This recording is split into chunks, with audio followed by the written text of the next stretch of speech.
Greetings of the day. Welcome to our channel Exam Candy. And here you will find interesting educational and motivational videos related to your favorite subjects. It may be science, arts, or commerce. Please look for our videos and subscribe the channel.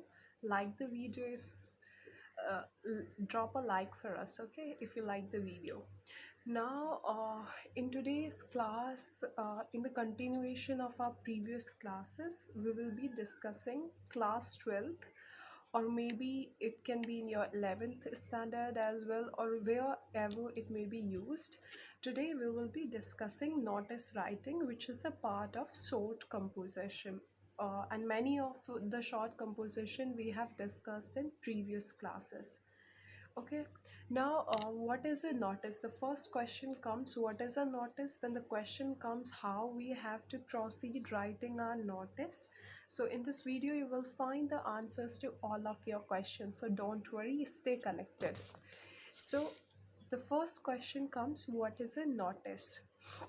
Now, notice is a short piece of writing which is usually direct, formal and straight forward, right. आपका notice में कोई लंबी long story नहीं होगी कि ये हुआ है उसकी वजह से ये होना था, ये नहीं हुआ इसलिए आपको बुलाया गया। No, it will be a straight forward writing. सीधे सीधे आपको डेट टाइम प्लेस बता दिया जाएगा, किस किस को आना है वो बता दिया जाएगा, and that's final. Now, why it is written? It is written to give you some necessary information. जैसे आपकी स्कूल से भी नोटिस आता है, तो नोटिस तभी आता है जब आपको बहुत ज़रूरी इंफॉर्मेशन देनी होती है। आपका किसी भी डिपार्टमेंट से, इनकम टैक्स डिपार्टमेंट से या फिर और कहीं से भी नोटिस आता है, that only comes to give you necessary, relevant and important information. Okay, now what a notice should what is the format of a notice? But before discussing the format, we would like to discuss कि एक notice में होना क्या क्या चाहिए, that what should be there in a notice. ठीक है, ये चीज़ इम्पॉर्टेंट है, अगर आप नहीं लिखोगे तो your marks will be deducted. ठीक है, first name of the institution should be there, मतलब ये ऐसा नहीं कि लाइन वाइज होना चाहिए, फॉर्मेट में हम डिस्कस करेंगे किस वे में होना चाहिए, बट स्टिल सबसे पहले आपका नेम ऑफ इंस्टीट्यूशन और सोसाइटी होना चाहिए। उसके बाद मतलब उसके बाद नहीं, इन द सेम सीरीज़ आपका डेट ऑफ इशू ज़रूर होना चाहिए नोटिस में, किस दिन नोटिस रिलीज़ किया गया है। यूजुअली जिस दिन आपका एग्ज़ाम या टेस्ट होता है, आप उसी दिन की डेट डालोगे। ओके, हेडिंग डालनी है कि आप नोटिस किस चीज़ के ऊपर डाल रहे हो, and it should be direct, straight forward. Okay, it max to max 4 to 5 words की होनी चाहिए। उसके बाद सब्जेक्ट मैटर है आपका। सब्जेक्ट मैटर मतलब कि योर कंटेंट, कंटेंट में आपका डेट, इवेंट्स, टाइम, ये सब चीज़ें आएंगी। Then afterwards fifth comes your signature, name, signature और नेम, बिकॉज नोटिस की कोई ऑथोरिटी होनी चाहिए, ऐसा नहीं कोई भी नोटिस लगा जाएगा।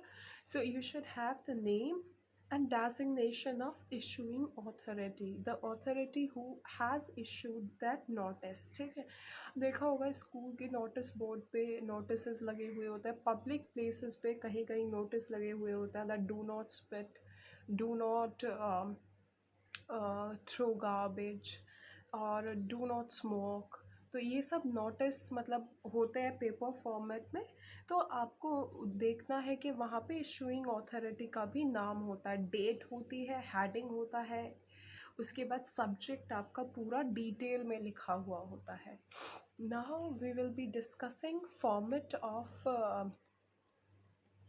The notice.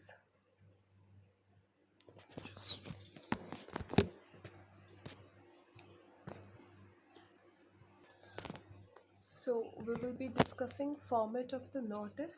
First comes your it should be like you can make you can make whatever I am saying on a page, because it's not very clear here. तो आपको क्या करना है कि आप एक बॉक्स बनाओगे पेज पर। ठीक है, इट शुड बी मतलब ऐसे लंबा होना चाहिए और विथ उसकी कम होनी चाहिए। ठीक है, विथ कम होनी चाहिए, ऐसे वाली जो होती है ऐसे लंबा होना चाहिए, ठीक है। ये फॉर्मेट होता है। उसको आप बॉक्स को बंद करोगे स्केल से, साफ लाइन से, लेड पेन से ले लो आप। उसके बाद आप उसके बीच में आपने ये डाला, उसके मिडल, इन द मिडल आप डालोगे नेम ऑफ द इंस्टीट्यूशन और सोसाइटी और योर स्कूल। उसके बाद then comes your left hand side पे, नेक्स्ट लाइन में लेफ्ट हैंड साइड पे बिल्कुल उस बॉक्स की लाइन से थोड़ा सा दूर आप डालोगे date. Like today the date I am supposing is 13 August 2021, तो आप डालोगे 13 अगस्त 2021, ठीक है। ये फॉर्मेट होता है डेट का। उसके बाद दो लाइंस पूरी हो गई। देन थर्ड लाइन में आपने जहाँ पे नेम ऑफ इंस्टीट्यूशन लिखा है बिल्कुल उसके बीचों बीच, राइट, बिल्कुल उसके बीच में आप लिखोगे notice. Okay, exactly you have to write NOTICE capital letters में। उसके बाद मिडल में आप करोगे, सिर्फ डेट आपकी साइड में आएगी। फिर हेडिंग आप नोटिस के नीचे नेक्स्ट लाइन में हेडिंग डालोगे, जो भी आपकी हेडिंग है। उसके बाद आपका कंटेंट आता है। कंटेंट आपका शुरू होता है उस लाइन के बिल्कुल नीचे से जहाँ पे आपने डेट लिखी है, ओके। वहाँ से आप लिखना शुरू करोगे। Generally the line goes like this is to be informed to all the students और all the members, whatever it is, आप जिसके लिए भी लिख रहे हो, ऑफ, फिर आप डालोगे क्लास कौन सी, दैट। उसके बाद आपका नोटिस आ जाएगा that there is a camp going on for, there is a yoga camp being organised by our school on at where. So ये चीज़ें आप डालोगे, यानी कि प्लेस, इवेंट, इवेंट के लिए आप प्लेस, डेट और टाइम डालते हो। उसके बाद आपका कंटेंट पूरा हो जाएगा। Last line usually goes like this. Generally I am talking about events, तो जनरली लाइन, लास्ट वाली लाइन कैसे आती है कंटेंट में, इंटरेस्टेड स्टूडेंट्स में कॉन्टैक्ट अंडर साइन। और ये यूजुअली यही लाइन चलती है अगर इवेंट्स का वो है तो नोटिस ना। उसके बाद आपका आएगा जहाँ पे आपने डेट डाली है बिल्कुल उसी के नीचे लाइन में, कंटेंट आपका पूरा हुआ। नीचे लाइन में you will add the name and designation of the person. Suppose the name of the person is Seema Arora, तो आप डालोगे सीमा अरोरा, स्पोर्ट्स सेक्रेटरी और हेड गर्ल और हेड बॉय, मतलब जो भी आपका डेजिग्नेशन है, आप जिस पोजीशन पे हो, जिसने वो अथॉरिटी मतलब नोटिस इशू किया है, उस अथॉरिटी की डेजिग्नेशन डालोगे। आपको यूजुअली तब आप एग्ज़ाम देने जाते हो तो usually the board provides you with such details that you are this secretary, sports secretary of DMPS, मतलब कोई भी school, and then you it goes on like this. Now, what are the general categories of a notice we would like to discuss? So, these are the general categories. First is your event. आपका कोई भी event है, कोई भी जैसे आपकी sports meet होती है, तो स्पोर्ट्स मीट के लिए आपको नोटिस डालना है, तो वो इवेंट हो गया। लॉस्ट एंड फाउंड, आपको कोई चीज़ खो गई है या आपको कोई चीज़ मिली है, तो वो आता है नोटिस आपका लॉस्ट और फाउंड में। हेडिंग क्या होगी, lost my watch, found a bag.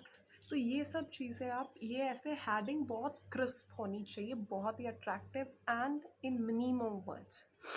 उसके बाद आपका कोई कॉलेज कोई टूर या कैंप ऑर्गेनाइज कर रहा है, उसके लिए भी आप नोटिस बोर्ड पे लगाते हो।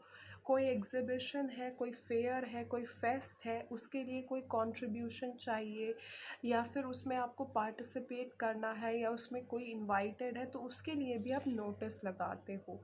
तो जनरली आई हैव टोल्ड कि फॉर्मेट क्या होता है, नोटिस क्यों लगाते हैं, क्यों बनाते हैं, क्या क्या चीज़ होनी चाहिए। जनरल लाइंस भी मैंने बताई हैं कि कंटेंट में पहली लाइन जो आएगी वो आएगी आपकी यूजुअली, जनरली। ये नहीं है कि हर नोटिस में जनरली क्या आती है, this is to be informed to all the students of class डालोगे उसके बाद of class 6 to 12th that, उसके बाद आपका नोटिस आ जाएगा. Last line which goes like this के interested students can contact the undersigned, or the students are requested to submit their detail latest by, उसके बाद आप डेट डाल दोगे अगर कोई ऐसा नोटिस है कि उनको कोई डॉक्यूमेंट सबमिट करना है. So this usually goes with notice writing. अगर आप प्रैक्टिस करोगे, एक दो नोटिस का भी आप एग्जाम्पल देख लोगे किसी भी बुक में या फिर इंटरनेट से, और if you want I can drop in some examples, but do make sure that you drop in a comment कि आप चाहते हो कि मैं आपको एग्जाम्पल्स भी दूँ इन सब चीज़ों के, कंपोजिशंस के. So please do drop in a comment and practice makes a man perfect, so please practice and I'm sure that you will excel in your exams. Best of luck. Thank you so much for watching my video. Bye bye. We will meet you in the next video.